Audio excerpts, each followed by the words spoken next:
The bear is one of the strongest predators on the planet. The brown bear terrorizes its forest, while the polar bear dominates the surrounding snowy wilderness. The Ussuri bear fights tigers for territory, and even the Malayan bear won't give up without a fight. A legendary beast that became one of the most important totem animals for humanity. And for us, the most important of all. It's on coats of arms, on maps, everywhere. How did they end up evolving from a raccoon-like creature into such a giant? What species do we know little about? What's wrong with panda? Make yourself comfortable, because you're about to see the most interesting film about bears you've ever seen. Most videos with polar bears look about like this. For example, Umka came to people in the Sabeta Shift camp in the far north, sniffed a snowmobile, and then went on his way. There are many videos online where polar bears approach icebreakers, like in this video, where the animal came right up to the side of the nuclear icebreaker Vygach. Moreover, sailors say that this happens quite often. And here, things could have ended much worse than they did. It happened near the settlement of Tiksi in Yakutia. A bear lazily tried to bite a passing snowmobile with polar explorers. There are also many cases when predators approach houses or even climb onto them, like in this video from Severnaya Zemlya or this one from Canada. And in Norwegian Spitsbergen, a bear allowed itself even more. It climbed inside a warehouse, rummaged through and ate the supplies, and then got stuck in a window. Inquisitive animals even climbed into a deserted KAMAZ truck full of trash. A comparable event involving a KAMAZ truck occurred in Yakutia, but this time it wasn't abandoned. But there are also touching stories. A young polar bear came to the settlement of Dixon in the north of Krasnoyarsk Krai with a metal can from condensed milk stuck in its mouth. The bear stuck its tongue into the can, and it got stuck because the lid of the can was bent inward. Moscow veterinarians flew out to help the animal. The specialists who arrived found the injured bear 3 kilometers from Dixon and immobilized the predator with a tranquilizer shot, then removed the can and treated the wound. Language. The Malayan bear is considered the most good-natured species of bear. It does not attack humans. If attacked, it tries to run away. When frightened, the bear may climb a tree. For example, like this North American baribal, which encountered some cyclists. And the residents of North Carolina. Patrick Conley is visited almost daily by a family of 4 bears. They come by to say hello and look for something to eat. And in this video, a resident of Colorado captured the moment when a bear broke into a second-floor window. Luckily, the homeowner was not home. Sometimes an encounter with a bear ends without a negative outcome. A mother bear with 2 cubs was spotted playing near Pope Beach in the United States among vacationers. In Vermont, a bear settled onto a homeowner's hammock, while another bear watched nearby with interest. I managed to film them before I had to scare them away. "It's best to keep them away from the house," said Noah Devek, the video's author. "It's amazing they didn't fall off the hammock." Actually, for this fierce black and white bear, for example, the hammock turned out to be a piece of sports equipment that he just couldn't conquer. In the video, a 7-year-old boy in Canada encountered a black bear while riding a scooter near his house. The bear came very close to the child, but a neighbor ran out just in time. And in the state of New Jersey, a mother bear and her 5 cubs decided to throw a party by the pool. In Kamchatka, a hunter met Burov in person. It all started with the words, "I suggest we go our separate ways." Then the bear began to move forward menacingly, and after that, it was the hunter's turn to counterattack. Even the duck calls in the bag started working. Maybe that was the deciding factor that made the suggestion to go our separate ways actually work. In a Canadian town, a man nearly suffered a heart attack due to a surprise encounter in his garage. But the bear was more curious than hungry, so the phrase "no, no, no" and the car horn were more than enough. In Turkey, a wildlife observer encountered an incredibly huge bear. The naturalist set out treats for the nighttime guests and first saw a wild boar, then a fox, and finally a giant brown bear. Fortunately, everything turned out well, and the bear even performed a dance while trying to reach the treat. It's difficult not to infer the country where these events are occurring. The city of Krasnoyarsk, Sverdlovsk Oblast. Nothing unusual. Vintage TVs, a stork sitting in a nest, a hare in the field, and also a bear climbing a tree after a man. The event is so ordinary that the author of the video decided to switch the viewer's attention to some old cars nearby. Let's hope that the man isn't still sitting in the tree and that he's all right. In a Malaysian nature reserve, a local bear named Beruang Kosalapi approached some tourists, sniffed a woman, stood up on its hind legs, and then even gave her a gentle bite. Fortunately for the tourists, the bear stopped there and went on its way. Well, since we're talking about bites, here are some pretty recent shots. In Canada, a man chased a bear away from a party, and for that, he got bitten on his backside. At the same time, in that same Canada, bears regularly try to steal cars. Here's another video where a bear tried to break into another car, but it was scared off by the shouts of eyewitnesses. Then it went to the next car, calmly opened the door, and climbed inside. Imagine, you get into your car, suspecting nothing, and there you have such a surprise waiting for you. Or here's a situation on Sakhalin. Imagine your car breaks down on the highway, and the bear really wants to open up such a big can and get to the tasty contents inside. Fortunately, the driver eventually scared off Adok with some loud honks from the horn. Well, or maybe the clumsy one just lost his appetite. And these are shots from a drone by the owner who lost his dog. The husky joined a family of bears and felt right at home. For days, they played together, ate, and even slept in the same den. Here's direct proof that a dog is not only a man's best friend. Although it turns out, not only dogs but also influencers can sleep in a den with bears. The popular Serbian blogger Stefan Jankovic posted a video in which he ended up in a bear's den. He didn't explain how or why, but he said it was very scary. The video instantly went viral, getting millions of views, and Stefan then released another video where he was sitting in a tree, escaping from two bears. Actually, in Alaska, there's a regular contest where they choose the fattest bear. The winner is usually this handsome male named Greiser. But bears get fat not only in the wild. Look at this. Because of these two fat bears, a zoo in China is being accused of deliberately overfeeding the animals to turn them into internet stars.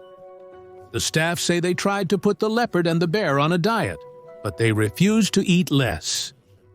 So in the end, they decided there was no need to bother them with attempts to lose weight, and that they should just let them enjoy their well-fed old age. The leopard and the bear from the Chinese zoo are definitely our spirit animals now. Humans have a long history of interaction with bears. Bear hunting has been known since prehistoric times. It was not an easy task, but for Paleolithic hunters, the cave bear was a very important prey. Ancient people hunted cave bears for their meat, fat, and skins. They drove bears out of their dens and took over the caves for their own dwellings.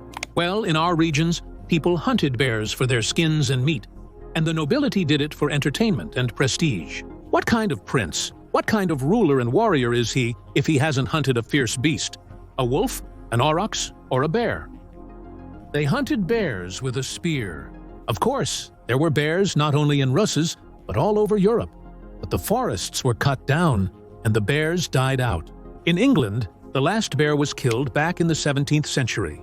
And by the beginning of the 20th, in most European countries, bears remained only in old paintings, fairy tales, and legends. Today, the European bear population is being restored. Slovenia leads the way with its hard-to-reach mountainous forests. There, the bear population density is the highest, even higher than in Russia. But nowadays, hunting bears varies greatly from country to country, and it also differs a lot between polar bears and brown bears. Let's start with the polar bear. In Russia, hunting it has been banned since 1957. Simultaneously, in countries like the United States of America, Canada, and Denmark, 1,000 to 3,000 polar bears are hunted annually. The global population of these animals is between 25 and 30,000 individuals. There are no exact figures on the number of polar bears hunted anywhere, as it is difficult to keep track of this data. In Arctic conditions, It is extremely difficult to control this process. Polar bear hunting is carried out according to quotas, so there is a kind of imitation of control. The annual polar bear hunt is explained by the vital needs of the indigenous peoples. At the same time, the indigenous peoples do not live in reservations as they did in past centuries. They enjoy all the benefits of civilization, drive modern snowmobiles and pickup trucks. Their settlements have bars, stores, and hotels. In reality, the quotas supposedly intended for indigenous peoples are simply used for trophy hunting. Hunting polar bears in the Arctic is expensive, which is why it's a profitable business for the locals. Now let's take a look at the brown bears. Here's, for example, some news about traditional values among the Swedes. Swedish hunters killed more than 150 brown bears in the first days of the annual hunt. The government issued almost 500 hunting licenses. That's 20% of the population. For the first time, the police accompanied hunters to protect them from protesters. Animal rights activists say that modern hunting methods make it extremely easy to kill a bear. What can be compared to the slaughter in 2008? There were 3,300 bears in the country, but hunting reduced their number by 40% to 2,400. In just 2 years, hundreds of wolves and lynxes have been killed in Sweden. Hunters consider this part of their cultural heritage. They say that northern Sweden would never have become suitable for living if it weren't for hunting with dogs.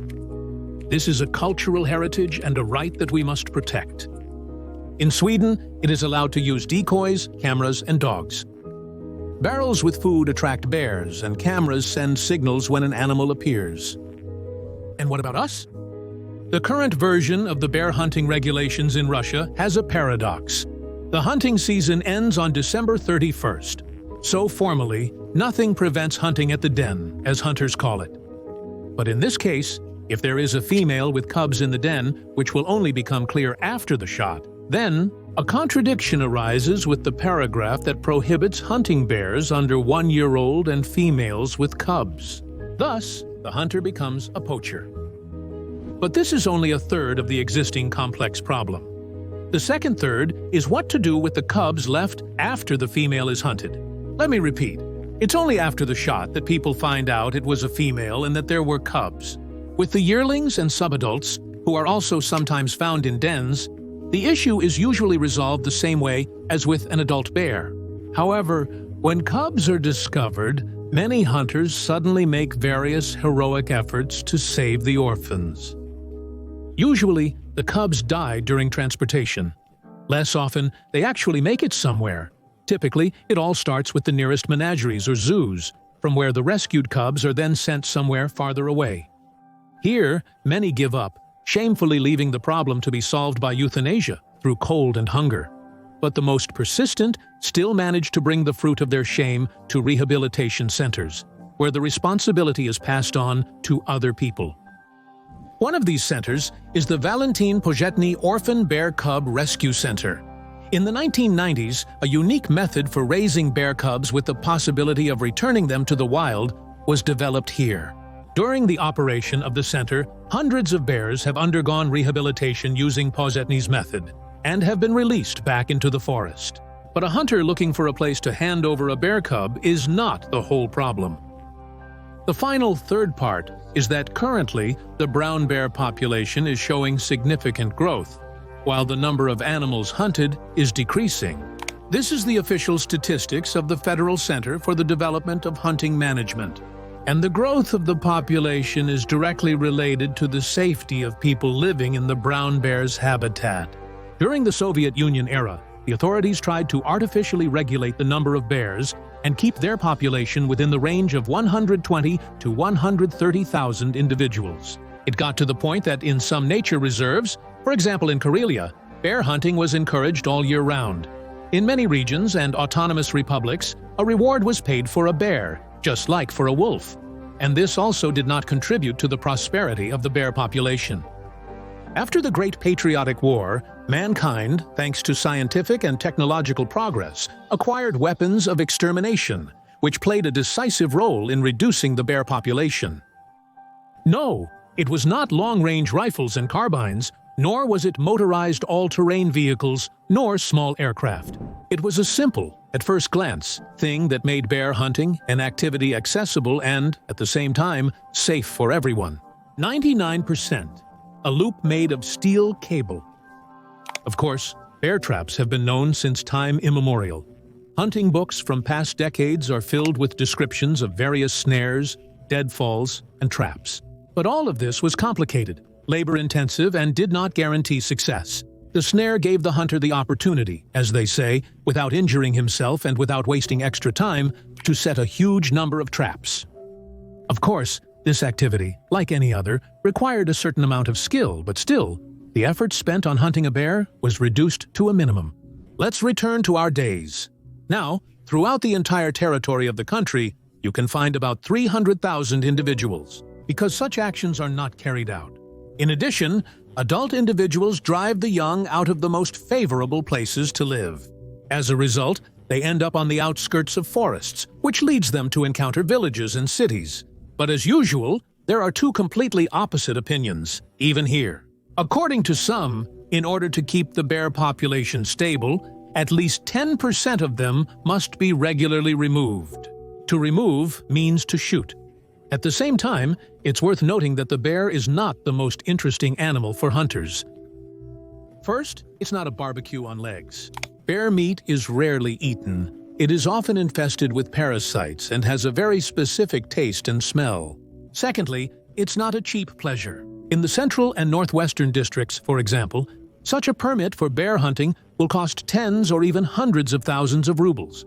The opinion of animal rights activists is that, on the contrary, the bear hunting season should be shortened until the 15th of November to completely eliminate the possibility of hunting female bears with cubs and bear cubs. Generally, animal rights activists and hunters are on opposite sides of the barricade worldwide. And the sympathies of the majority of YouTube residents, of course, are on the side of the bears. After all, in the age of social networks, of course, at first glance, everything seems pretty harmless and cute. Bear cubs purr sweetly in the arms of beautiful women, and people do photo shoots with bears. There are quite a few craftsmen who have made the bear their pet, and a pretty good way to make money. One of the most famous is Stepan, who will soon turn 30. He has appeared in a couple dozen films, always playing himself. In one of them, Misha even had to be made up and painted brown. For Pavel Lungin's film Tsar. One of the animal's last projects was Yolki 1914, where Stepan had the leading role in one of the novellas. And if there were snipers on duty at the set of Lungin's film, on Yolki, there was more trust in the predator. Today, Stepan is trusted so much that many people think that photo shoots with him are photoshopped. Beautiful girls now line up to hug the 700-kilogram bear for a six-figure sum. And although taking a beautiful photo with a bear cub may seem like a tempting idea, it's still better to think carefully about your decision. You could become the main character in news stories like these. Maybe bears don't like photos because they're shy about their appearance, especially after hibernation. Here's an example of a case where the bear just couldn't tolerate its own reflection. In general, if you encounter a bear, try not to make any sudden movements. Don't eat from its bowl, and don't sleep in its bed. Bears are divided into 5 subfamilies, 7 genera, and 35 species, of which 27 are extinct. Let's take a look at the most colorful one of them. Brown bear, the most numerous and well-known species of bear.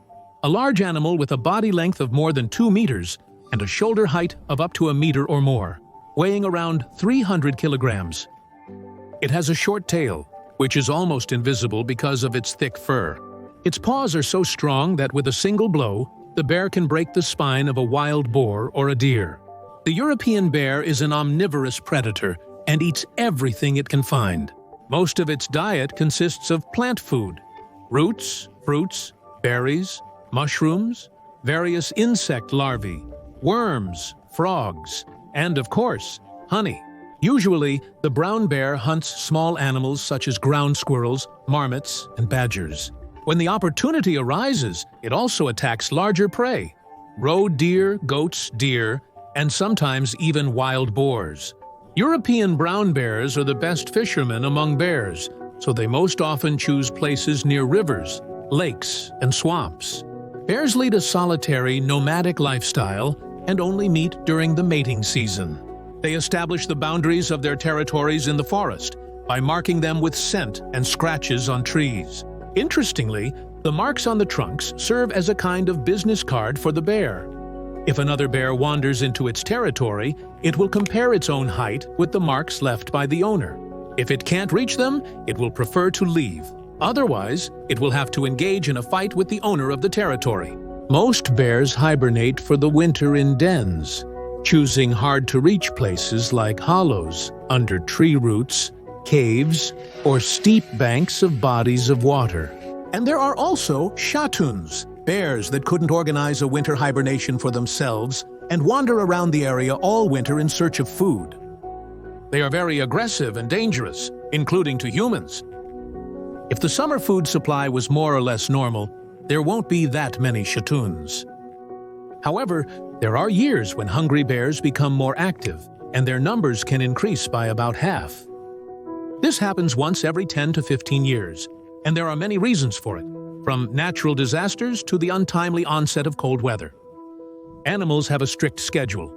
In summer and autumn, they accumulate fat and prepare their dens, and in winter, they sleep. But sometimes winter comes earlier than the animals expected.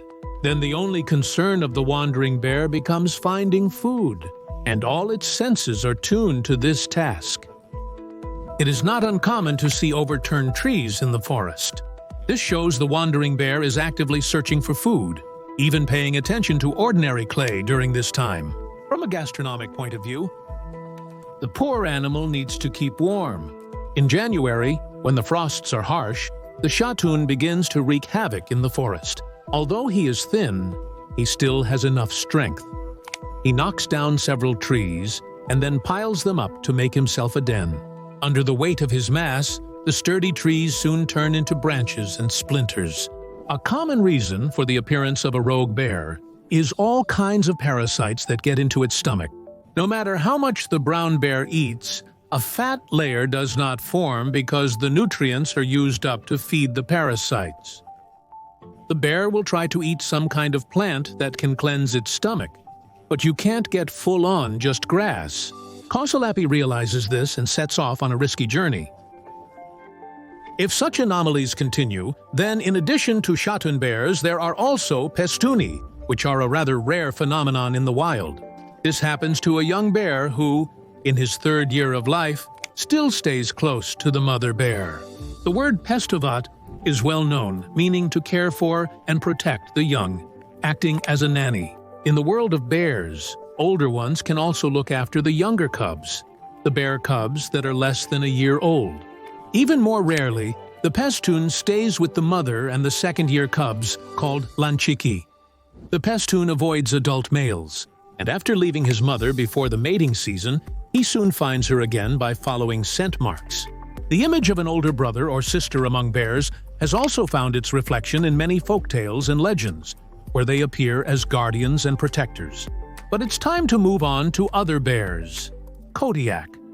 Its only habitat on the planet is Kodiak Island and other islands of the archipelago off the southern coast of Alaska. Here, the winter is short and there is plenty of food. These bears are omnivorous. They eat grass, berries, meat, and even carrion. But the main thing for gaining weight is catching salmon during the spawning season. The population of the bear is declining due to hunting, so the Kodiak bear is under government protection. Kodiaks have a compact and muscular body, a massive head, and long, strong legs. Their body length reaches 1.8 meters, and their weight is more than half a ton. The largest known bear weighed 780 kilograms. Who is heavier, the Kodiak or the polar bear? The wildlife website concluded that when comparing the athletic polar bear and the stocky Kodiak, the contest ends in a draw. A similar conclusion was reached by the specialists of the United States Library of Congress on their website. Grizzly. The gray bear, or grizzly, differs from the brown bear primarily in its color. This species is under threat of extinction. However, The United States authorities have filed a petition to remove the grizzly from the Red Book, claiming that its population is recovering in the Yellowstone National Park area. The court rejected this petition. Besides all other places in the United States, the grizzly is found in Alaska. Scientists continue to argue about its classification and species affiliation. Some consider the grizzly to be a separate group living in continental regions. While island and coastal bears are classified as brown bears, other scientists consider the grizzly not as a separate species, but as a subspecies of the brown bear. While the bear is young, it actively climbs trees in search of sweet treats.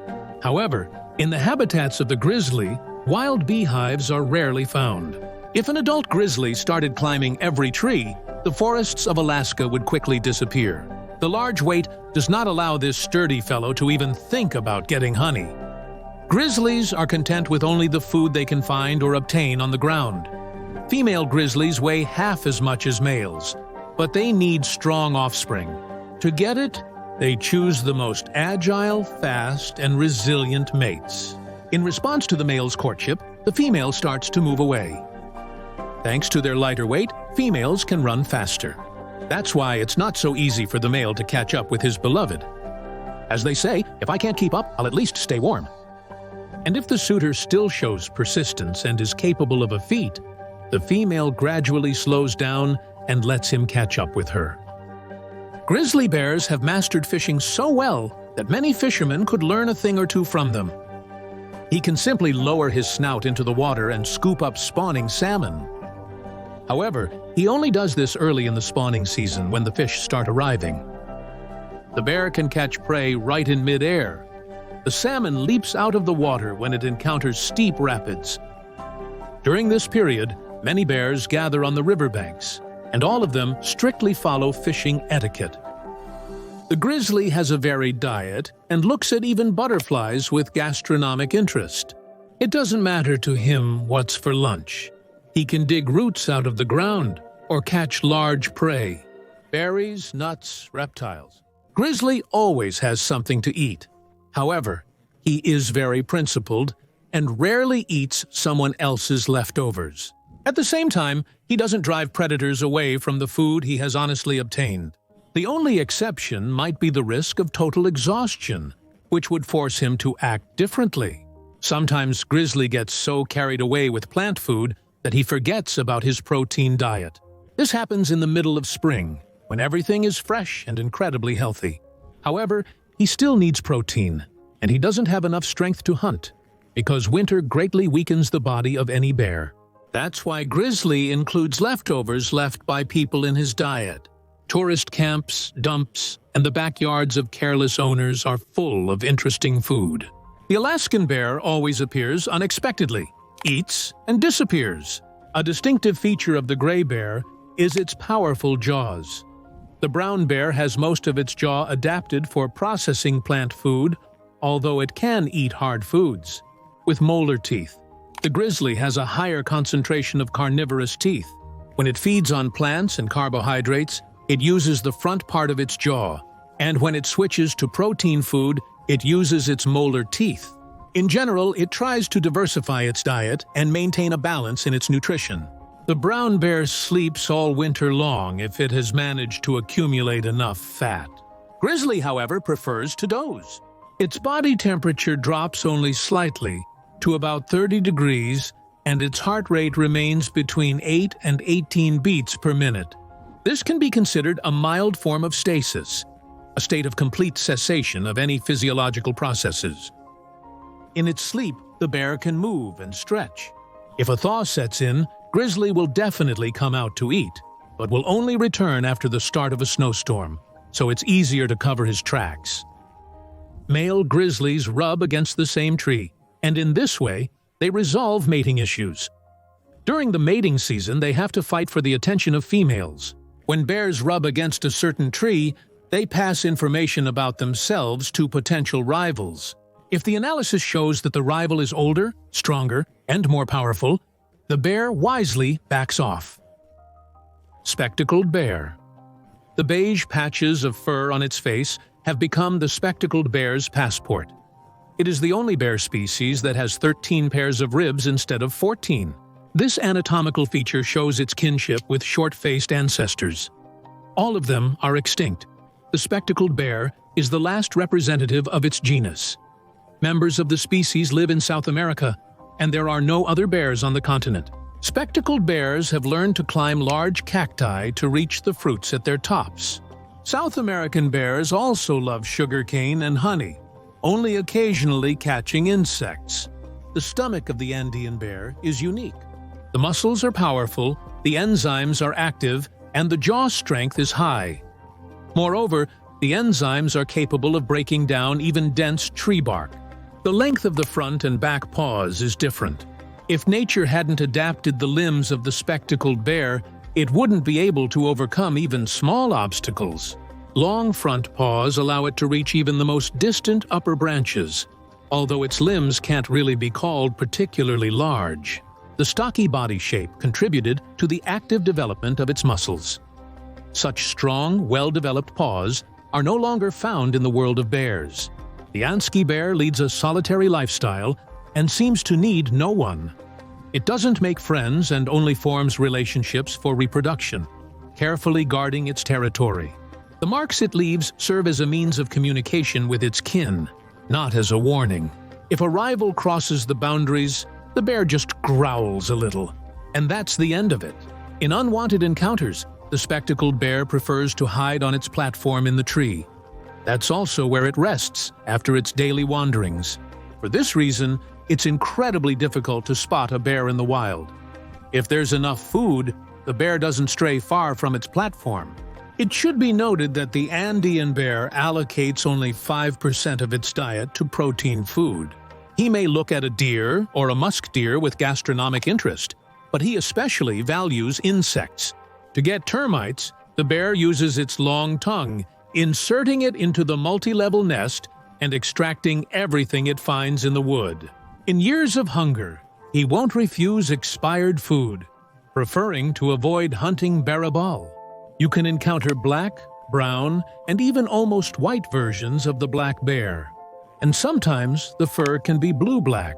Each individual proudly bears a barely noticeable light spot, either on its muzzle or on its neck. This feature gives the bear a special charm and makes its appearance seem more intelligent. All berry balls are born light gray, and only later, when the body together with the brain begins to perceive the surrounding environment, does the body start to produce coloring pigment. Despite its noticeable fur, finding a barabal in the forest is incredibly difficult. The relatively small weight of the bears allows them to easily climb tree trunks. For the little cubs, this is the only way to hide from potential danger.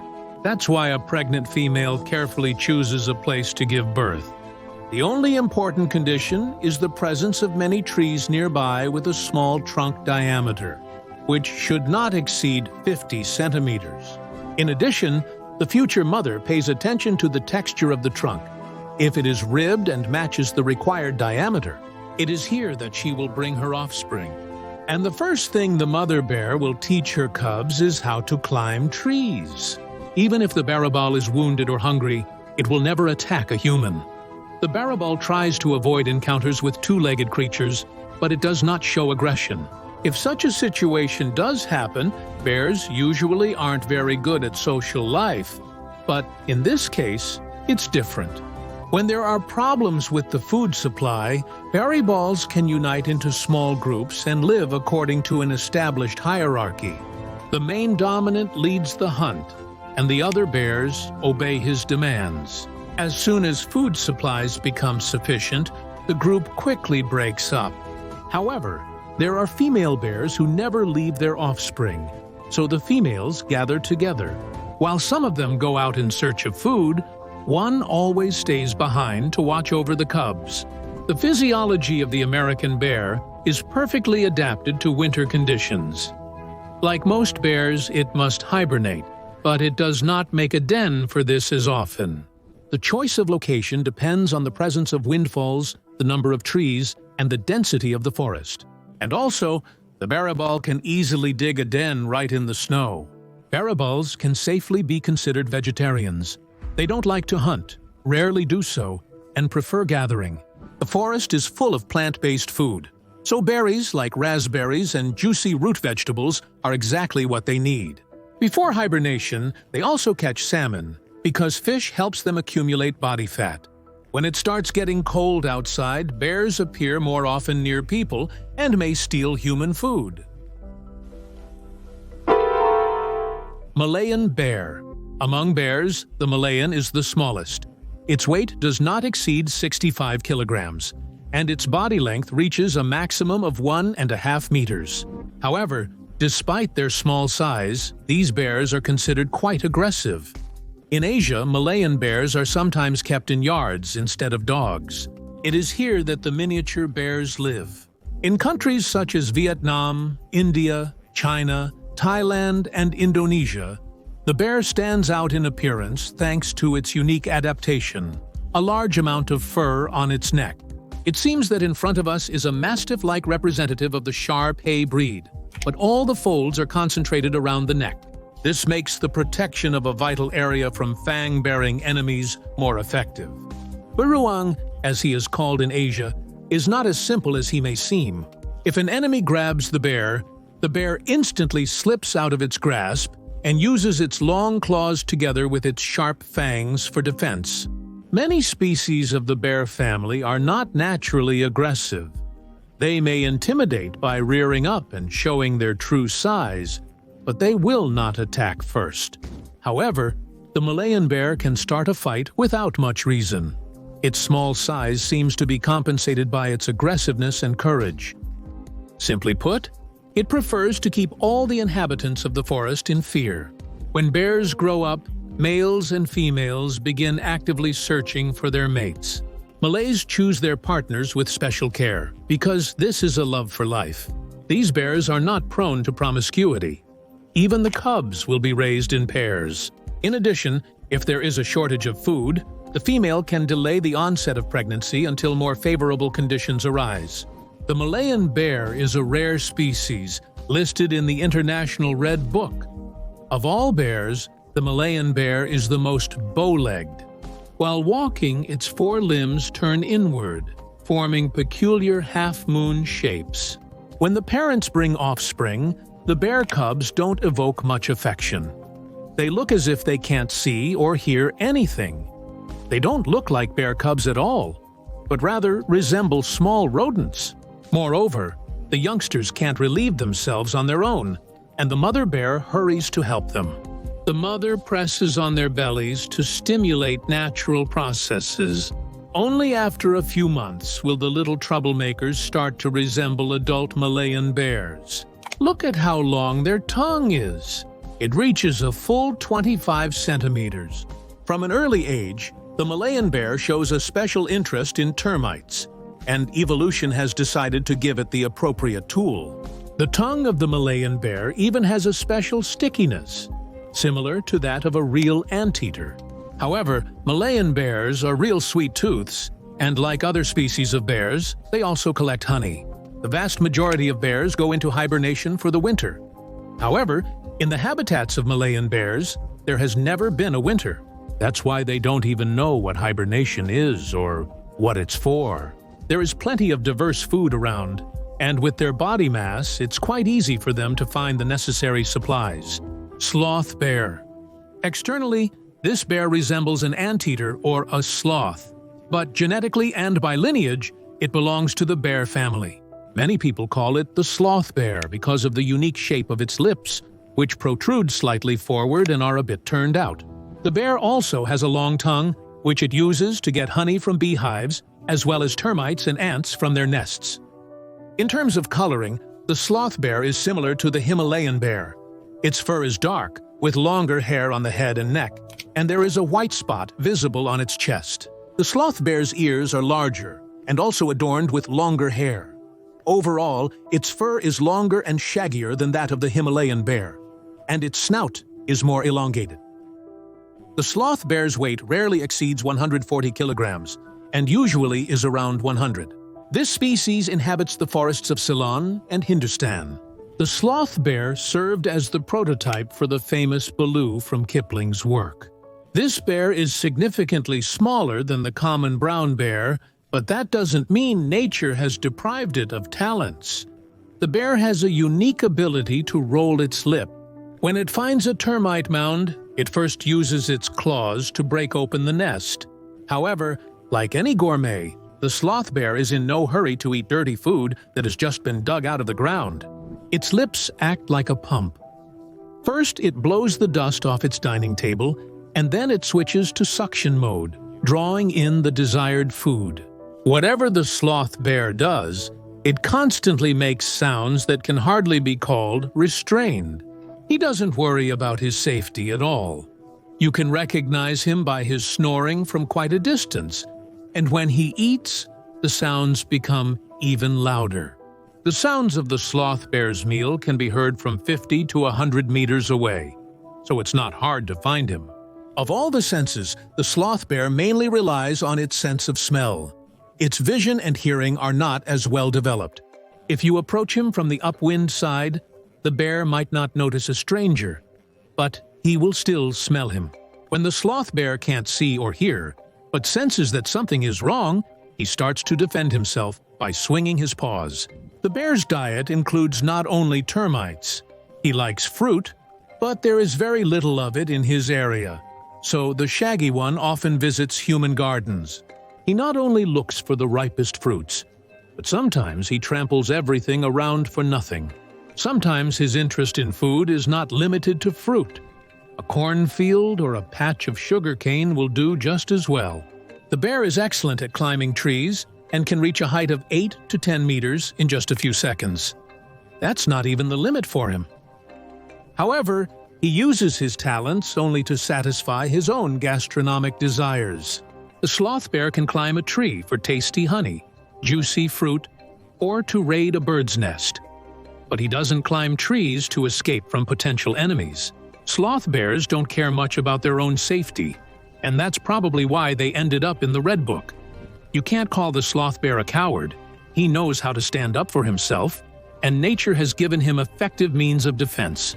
However, if a loud noise suddenly erupts nearby, the bear instantly accelerates to a top speed of 40 kilometers per hour. That's not bad for his size.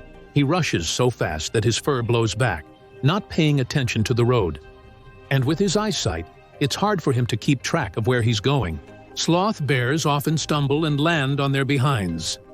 The sloth bear is a nocturnal animal and only goes out in search of food after sunset.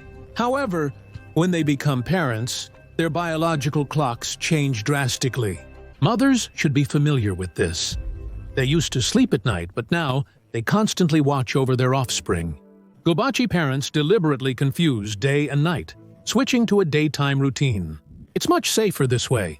A pair of Gobachi comes together exclusively during the mating season. However, the father of the future offspring is not rushing to leave his temporary mate. He tries to make sure that their young are healthy and strong, so he carefully brings his lady provisions. Good and balanced nutrition is important for the little ones, and Dad does everything he can to provide it. As soon as the youngsters open their eyes, Gubak leaves the family and goes off on his own. All Gubaks have long, shaggy fur. In the place where bipeds might have a beard, the bear has tangled, messy-looking strands. The strange collar is a clever gift from nature. It's convenient for the cubs to cling to the fur, so they often ride on their mother's back, which is unusual for bears. The mother isn't bothered by the presence of the cubs while running, searching for food, or during fierce fights. Sloth bears never go into hibernation. These fellows preferred to live in the area where there is always food available. They simply never have any hungry times. So why would they need to use the ancient talent of slowing down their metabolism? Yes, in colder times, the bear really does become even more like a sloth, but it's not able to drop out of its usual routine for a couple of months. The sloth bear enjoys life. He prefers to stay active, continuing to look for food and explore his territory. Himalayan bear. Imagine being told a story about strange broken branches, huge nests at the tops of trees, and hairy creatures that instantly disappear when encountered. So, that's not a yeti at all, those are just ordinary Himalayan bears. Yes, they're the ones who build huge nests in the trees simply because they're used to living there in a different way. This bear is called the Asian black bear. This clumsy animal lives in the mountains from Iran to Japan. In Russia, its representatives live beyond the Amur River, usually in the Ussuri region. To know exactly who is in front of you, it's enough to pay attention to the animal's neck. These animals have a distinctive white spot in the shape of a check mark located on their neck. But there are individuals with even more unusual appearances. Moon golden bear. The maximum weight of the animal reaches 140 kilograms, and its body length is about 1.5 meters. However, its claws are thicker and larger than those of brown and polar bears, which is related to the lifestyle of the black bear. It spends most of its time in trees, and its claws help it climb them skillfully. The animals can climb a tree 30 meters high and descend to the ground very quickly. For the animal, it is not difficult to jump from a height of 6 meters. You can't call the Asian bear a fierce predator. From animal food, the bear usually only eats insects. The main part of its diet consists of grasses, roots, berries, and acorns. Of all the traditional bear species, except for the giant panda, the Himalayan bear is the smallest and most harmless. It sometimes becomes prey for larger predators, like Amur tigers, wolves, and brown bears. The Himalayan bear also rests and goes into hibernation in a tree, its den. The animal prepares its den in the hollow of a large trunk. They clear and expand the nest, tamp down the floor, and settle in more comfortably. The place for wintering can be a pit in the ground, a cave, or a huge stump. However, settling down for the winter on the ground is very dangerous. Amur tigers are not dozing. 2 subspecies of the white-chested bear are listed in the Red Book, the Beluga stan and the Ussuri subspecies. Besides poachers, other animals also pose a threat to their lives, with whom they come into conflict, namely brown bears, wolves, Amur tigers, and lynxes. In addition, constant movement through the trees and between rocks does not always end well for everyone. The gallbladder of Himalayan bears is highly valued in folk medicine. The price of 1 kilogram of bile can reach $50,000. It is used in traditional medicine to treat many diseases, inflammations, headaches, hemorrhoids, and more. Since hunting this species is prohibited, bile is mainly sold on the black market. Bears suffer the most in Vietnam and China. There, poachers catch the unfortunate animals and place them in captivity. The Vietnamese Bear Rescue Center reported that more than 14,000 bears are still kept in cages on farms. Many rescued bears have to have their gallbladders removed. Some are missing limbs, lost as a result of violence and cruelty. During raids carried out by farmers and poachers, long years of confinement in small cages lead to tooth loss. The musculoskeletal system of these immobile animals becomes hopelessly atrophied. It is difficult to breed bears in captivity, so 99% of the bears used in this industry are captives taken from their natural habitat. The polar bear, this species of bear, is a relative of the brown bear. But for that one, it's the opposite. Dark fur and light skin. They have a common ancestor, but their living conditions are different, and the polar variant had to adapt. Its body temperature never drops below 31 degrees, even when the air temperature approaches 60. Dark skin helps accumulate heat, while light fur helps retain it. This is especially evident during hunting. Everyone knows that the bear covers its black nose with its paws so as not to give itself away to potential prey. Against the background of the snow-white snow, it also sneaks up on its prey by crawling along the ground. In addition, the polar bear can sit for hours by a crack in the glacier, from where the smell of seals comes. Waterfowl are also not a problem for it. It sneaks up on them from behind. Coming out of the depths of the ocean, Medvedi can swim for several days in the cold waters of the Arctic Ocean without stopping to rest. They can also stay on ice floes like surfers. By the way, the polar bear has webbed feet that help it swim, and its fur is covered with a thick layer of fat. Thus, frost and cold cannot reach its skin. and water does not penetrate its fur. Polar bears spend only a few days a year on reproduction. After that, the female goes to give birth, and the male goes off in search of food. If they meet after a long time, they always recognize each other and can joyfully play together like children. However, in general, polar bears lead a solitary lifestyle. Nevertheless, they don't mind eating together if there's plenty of food. The polar bear is almost always in energy-saving mode. It moves slowly in search of food, but it will never actively chase after it. Although it is capable of reaching impressive speeds, exceeding the limit leads to overheating, which is disadvantageous for the bear. When hunting, it prefers sudden attacks and patient waiting, but unfortunately, this rarely brings results. Even if the seal falls under the ice, the bear will not pursue it. Although this is also a bear, the polar bear does not hibernate. Only pregnant females can sleep and lower their metabolism, and even this does not always happen. In most cases, polar bears maintain a normal sleep and wake cycle both in winter and in summer. After hunting, the bear returns to its den, which has several adjoining chambers, and lies down to rest, covering the only part of its body that emits heat, its nose, with its paws. The female can delay the development of the embryo, and the fetus simply pauses its growth while the mother accumulates fat. Over a 2-month period, the future mother doubles her weight.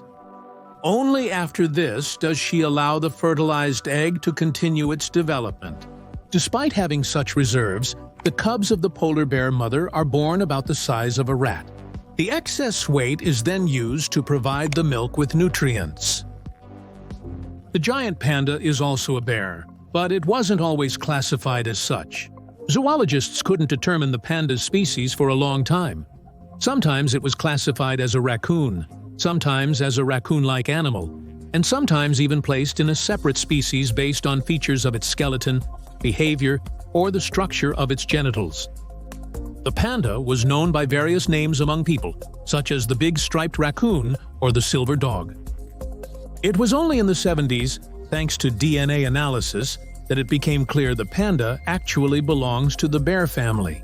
In addition to the giant panda with its black and white coloring, there are also brown ones.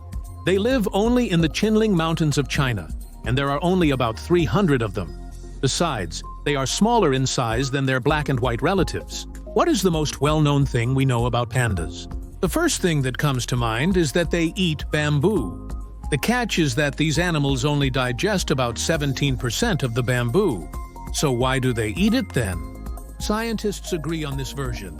About 20,000 years ago, pandas switched to a plant-based diet, and now almost their entire diet consists of bamboo. However, this time was not enough for their bodies to learn how to effectively digest cellulose. As a result, pandas absorb only 17% of the bamboo they eat, so they have to consume up to 20 kilograms of this plant per day. At the same time, pandas have a unique anatomical feature that helps them easily hold bamboo, the so-called sixth finger, which is formed from a wrist bone. And on the soles and at the base of each finger, pandas have bare pads that also make it easier to hold the smooth bamboo stems. Despite the fact that in the forests where pandas live, you can find many other animals, such as frogs, mice, moles, snakes, turtles, and fish. These vegetarian bears don't hunt them, but instead focus all their attention on vegetation, which they can't fully digest. Scientists suggest that pandas lost the competition for meat to other predators and bears and turned to eating bamboo instead. The modern Chinese name for the panda, xiongmao, strictly speaking, means big bear cat. In Taiwan, pandas are called, conversely, cat bear meoxin. Worldwide fame came to the panda after, in 1936, zoologist Ruth Harkness brought the first panda cub to the United States. 3-month-old Su Lin was carried in her arms, not in a cage or on a leash. The panda was settled in the Chicago Zoo, where she became the center of everyone's attention. The media actively covered the appearance of the black and white cub, but unfortunately, after 2 years, it died of pneumonia. Most Chinese people feel a deep attachment to pandas, considering them a national treasure. When bears in one of the reserves developed demodicosis, Chinese people on the internet sharply criticized the scientists, accusing them of mistreating the animals. In 2017, an exhibition of a stuffed panda in Dolian also sparked a wave of condemnation for being unethical. The authorities of Sichuan province even planned to relocate 200,000 residents in order to create a large reserve for pandas. In 1995, a Chinese villager was sentenced to life imprisonment for shooting a panda. A year later, 2 men were sentenced to death for attempting to smuggle a panda skin and a golden gibbon out of China. Since 1997, the punishment for killing a panda has been 20 years in prison. The panda is also the most recognizable symbol of China outside the country. In 2015, the Beijing Institute of Cultural Innovation and Communication conducted a survey among 2,500 foreign respondents.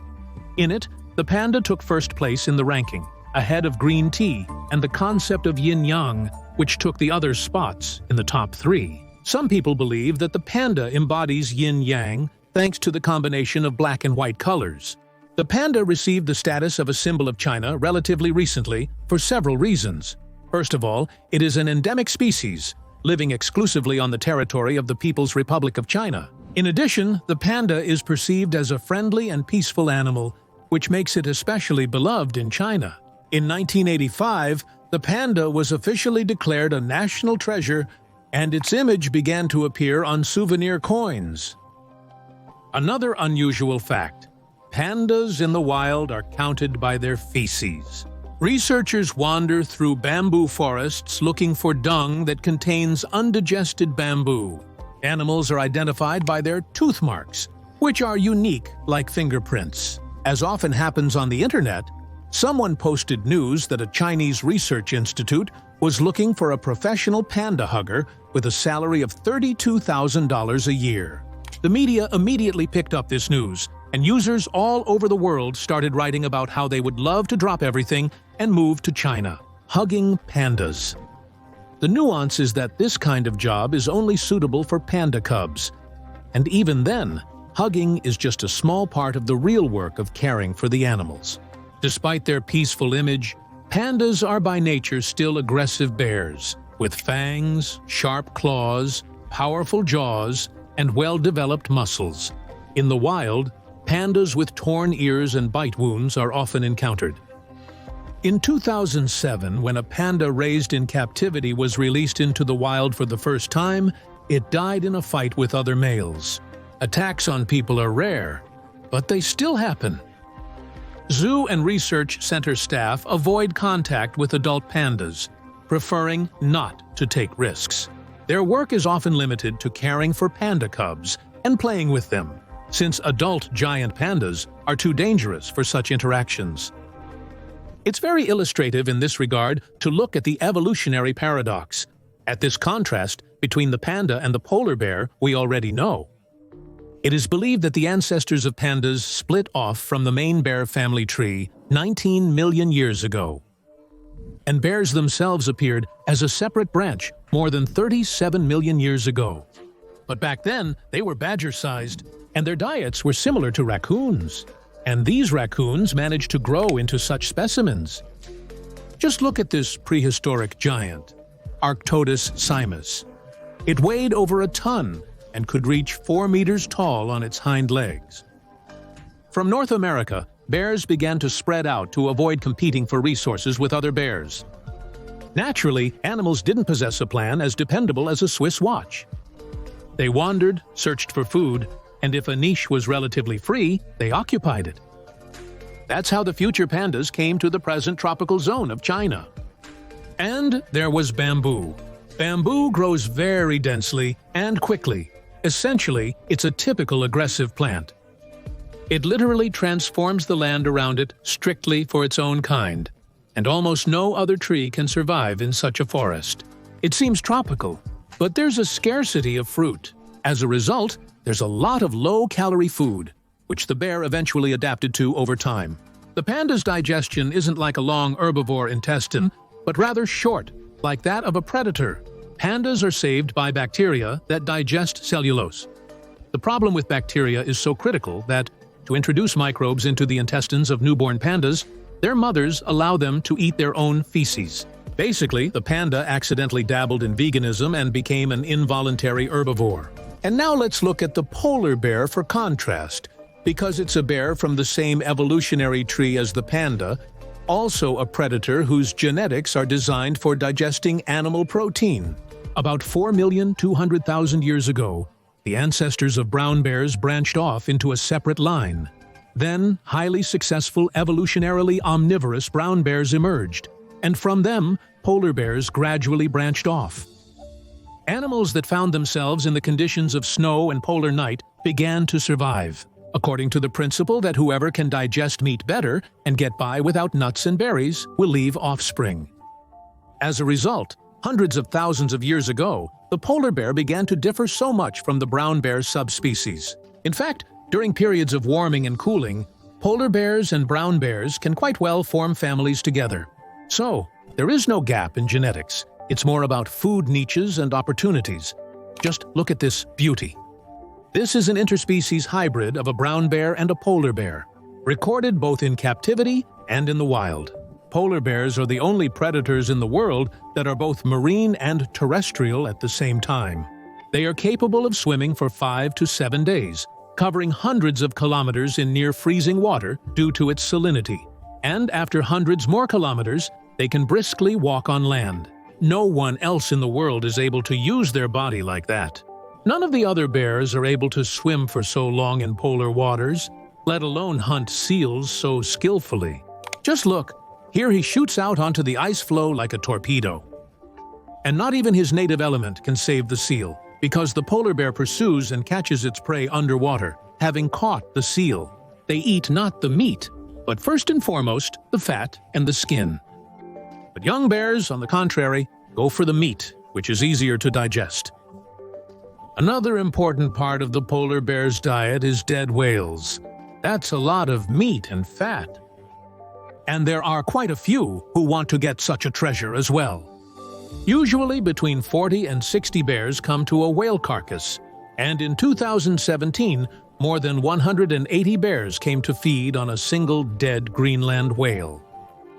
Recently, an article was published in a scientific journal stating that it was precisely the presence of dead whales that allowed the polar bear to survive during past interglacial periods when the small amount of ice did not favor successful seal hunting.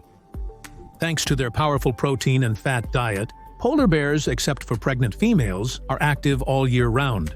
They are capable of eating carrion, including their own kind, hunting musk oxen, reindeer, bear cubs, and even climbing steep cliffs for bird eggs. It seems that compared to them, pandas are just like some kind of plush toys, which can even be born without the spots around their eyes, and it looks a bit strange. However, it's still not worth underestimating the super vegans in the world of bears, or you might end up as the subject of news stories like these. For example, in China, an enraged panda broke a man's both arms and injured his leg. As you can see, even if you anger a super vegan in the world of bears, you won't get off lightly. Extinct bears. The number of extinct bear species remains unclear, since the existence of one of them is in question. There is a small hope that the Tibetan bear is still alive, although no one has seen it or captured it on video for a long time. On the outside, this bear looks like a brown bear, but it has a pinkish front part of the body, and almost black withers, and reddish fur in the groin area. The back part of the body is covered with dark brown fur. The California grizzly bear is depicted on the flag of California. Although this species is not found in the state itself or beyond its borders, the last known individual of this species was killed in 1922. A distinctive feature of the California bear was its golden fur. For the local Indians, it was a totem animal. They believed they descended from the grizzly, and therefore did not hunt it. However, the species was completely exterminated by white settlers. The Mexican grizzly. The Mexican grizzly was officially declared extinct in the 1960s. It was a large animal, weighing about 360 kilograms. Its distinctive features were light-colored claws on its front paws, small ears, and a high forehead. Etruscan bear. This fossil species, known as the short-faced bear, lived back in the Pliocene, which ended 2.5 million years ago. It had 13 pairs of ribs. Skeletons of Russian bears are found only in southern latitudes, which allows scientists to assume that this animal preferred a warm climate. It is known that it was quite large and weighed about 600 kilograms. The Atlas bear Kosolepi inhabited the territory from Morocco to Libya, and the last individual was killed by hunters in 1870. This animal was distinguished by reddish fur on the lower part of its body and dark brown on its back, and it had a white spot on its muzzle. Unlike most bears, the Atlas bear preferred desert and arid regions. The name of this species is connected to the mountain range where it lived. Zoologists classify the Atlas bear as a subspecies of the brown bear. Well, that's probably all. We hope that this hour spent with us was interesting and flew by unnoticed. Thank you for watching, and see you in future films on our channel.